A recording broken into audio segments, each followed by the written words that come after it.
what's up mga idol? For today's video mga idol, mayroon akong ipapakita sa inyo mga idol. Kakaibang nila lang to mga idol. Wala nang paligoy-ligoy to mga idol. Ayan o. Eto. Nakatikim ka na ba ng ganito mga idol? Ito yung tinatawag sa amin dito na bantol or gatasan. So alam nyo ba bakit tinatawag to na gatasan mga idol? Dahil, tingnan nyo mga idol, papakita ko sa inyo. Ayan mga idol oh. Kaya to tinatawag na gatasan mga idol kasi ito pag pinipisil mo, ayan oh, kulay gatas lumalabas, ayan oh, ayan oh, kulay gatas mga idol. Ito mga idol, napakasakit to pag nakatinik mga idol. Itong tinik nito mga idol, ayan oh, yan. Ito yung tinatawag sa amin na gatasan or stonefish sa English. Yan. Napakasarap nito mga idol. Kung hindi ka pa nakatikim ng ganito mga idol, pag nakakita ka ng ganito sa palengke, bilhin mo na. Yan. Tapos, ang pagluto nito mga idol, kahit anong luto to, pwede to sa gataan, pwede din to sa gisado, pwede to ihaw, pwede to adobo. Basta lahat ng putahe pwede dito mga idol. Babalatan lang to mga idol.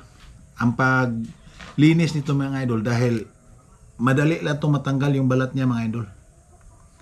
Hihiwain lang. May vlog na ako dito mga idol na binabalatan ko, pinaprocess ko to. Ito lulutuin natin to ngayon. So yun, ito yun ha. Ayan o. Bantol or gatasan. Yun o. Stonefish naman sa Tagalog. Malaki na to mga idol. Itong isa mga idol, alam niyo naman to mga idol, bihira lang din to makita sa palengke mga idol. Ito din yung tinatawag dito sa amin na tagutungan or karutungan naman sa Tagalog. Porcupine fish naman sa English mga idol. So babalatan ko rin to mga idol, tapos lulutuin ko mamaya. Sabay ko na tong dalawa. Babalatan ko na lang. Pwede din to tanggalan lang ng tinik mga idol. Pakuluan mo lang ng tubig, saka mo tanggalin yung bubunutin yung tinik, dahil napakaraming tinik to mga idol.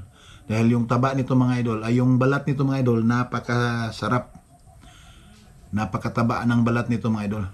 So yun mga idol, tagutungan or porcupine fish sa English. Ito gatasan or stonefish. Yan o. Lumalabas yung kulay gatas niya talaga mga idol o. Yun o. So yun, tanggalan ko muna to ng tinik mga idol. Tsaka lilinisin ko muna.